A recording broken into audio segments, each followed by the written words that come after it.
Okay, let's be real for a second. We've all been there. You can just feel it when someone you're into starts to pull away. It's this gut-wrenching, sinking feeling, and your first instinct, your immediate urge, is to do something. Anything to fix it, to pull them back, to prove you're worth it.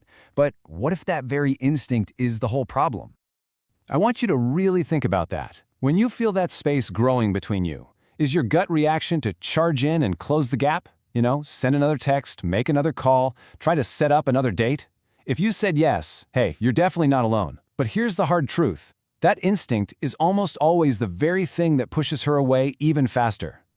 See, our instincts are screaming at us. Work harder, be more available, just convince her. But in reality, that strategy it completely backfires. Instead of showing how much you care, it just lowers your value in her eyes. It doesn't signal confidence, it screams desperation. And that feeling, that insecurity, it's impossible to hide. And that brings us right to mistake number 1, probably the most common one in the book, the chase. This is when you see her pulling back and you decide the solution is to just pursue her harder. Let's break down the psychology of this, because it's super important. If you're always the one pushing, always the one initiating, always showering her with attention, well, you've given her zero reason to invest any energy back. You've completely removed the challenge, and in doing so, you've removed a fundamental ingredient of attraction. And this is where your best intentions get totally lost in translation. You think you're showing you care with constant texts. What she sees is desperation. You think a surprise visit is this big romantic move. What she feels is overwhelmed, suffocated even. You think more compliments will build her up. What she hears is that you need her approval to feel good about yourself. So, the alternative? It's going to feel weird, but it's incredibly powerful. You pull back. You mirror her energy and give her the exact space she seems to be looking for. And you take all that energy and you point it back at your own life, your goals, your friends, your purpose. This move shows self-respect, it shows security, and it finally gives her the room to actually notice that you're gone and maybe, just maybe, start to miss you. Okay, let's jump into the second major pitfall, the need to over-explain yourself. This is what happens when you try to use logic and reason to fix a problem that isn't logical at all. It's an emotional one. And this quote just hits the nail on the head. You cannot debate or reason someone into feeling attraction for you. It's just not how it works. Her interest isn't fading because of some misunderstanding that you can clear up with a good argument. It's an emotional tide going out. And trying to talk your way out of it, it's like trying to argue with the rain. And again, just think about how she's perceiving these explanations. When you start justifying why you did something, she just hears you apologizing for being you. She sees a man who needs her stamp of approval, someone who isn't even confident in his own decisions. You're not building a bridge, you're just showing her the cracks in your own foundation. So what's the stronger play here? Simple. You stand by your actions, period. No defense necessary. Your confidence should be conveyed through what you do, not what you say. It sends this incredibly clear message that you're secure in who you are, whether she's on board or not. And that quiet self-assurance, it's way more attractive than any explanation will ever be. All right, mistake number 3. Now this one's a bit more subtle, but it's a killer. I call it over-validation.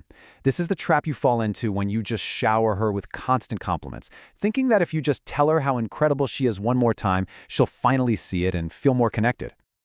But this usually has the exact opposite effect. Think about it.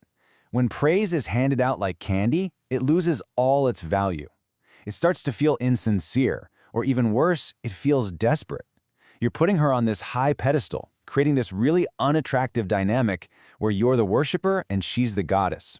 It kills all the mystery. The real alternative here is all about sincerity and balance. Give appreciation when it actually means something, when it's truly earned. That way, when you do compliment her, it lands with impact. It feels real. It allows her to feel drawn to you, not like she's under the pressure of your constant need for approval. Moving on to mistake number 4, being completely and totally available. Now, on the surface, this feels like a good thing. You're showing her she's a priority, right? But the message it actually sends is something very, very different and not very attractive. Because when you're always on call, when you drop everything for her at a moment's notice, it signals that you don't really have anything else going on in your life. That instant text reply, it suggests you were just sitting there waiting for her to message you. Always being free, it suggests you don't have your own friends, your own hobbies, your own ambitions. That lack of drive is a huge turnoff. So the powerful alternative isn't about playing games or waiting 3 hours to text back. It's about actually having a life. Be genuinely busy building something for yourself. Have your own purpose. This creates natural curiosity. It makes her wonder what you're up to. It invites her to become a part of your exciting world instead of being the entire center of it. A man on his own mission is always attractive. And that leads us to our final and by far the most destructive mistake of them all: begging or pleading. Look, when emotions are running high, it can feel like your only option is to just pour your heart out. But I'm telling you, this is the fastest way to extinguish any spark that might be left.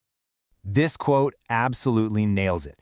When you beg, you are sending a crystal clear signal that you've lost all control and that you're willing to sacrifice your own dignity just to keep her from leaving.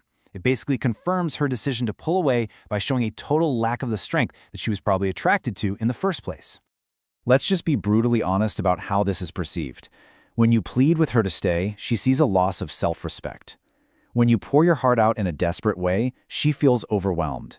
And when you promise to change every single thing about yourself for her, she sees someone with no stable identity, no backbone. You're just handing over all of your power. So, the only real alternative, the only strong move you have left, is to hold on to your dignity. You have to show her, and way more importantly, you have to show yourself that you can and will stand on your own 2 feet. This is not about being cold or mean. It's about having a non-negotiable personal boundary. It's about self-respect, and it's the most powerful position you can take. So we've walked through 5 things you should absolutely never, ever do. But if you look at all of them together, you'll see they all point back to one single underlying principle. And that's it right there, self-respect. Every single mistake we talked about, the chasing, the over-explaining, the over-validating, the total availability, and the pleading, they all come from a place of momentarily losing respect for yourself. And every single powerful alternative, it's built on a foundation of getting that respect back. Always remember this. True strength, the kind that's genuinely attractive, isn't found in big, desperate, grand gestures. It's not found in trying harder. It's found in quiet confidence and in dignified restraint.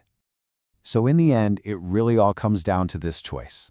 Your value as a person, it's not up for discussion. It's not something she gets to approve or deny. It's non-negotiable.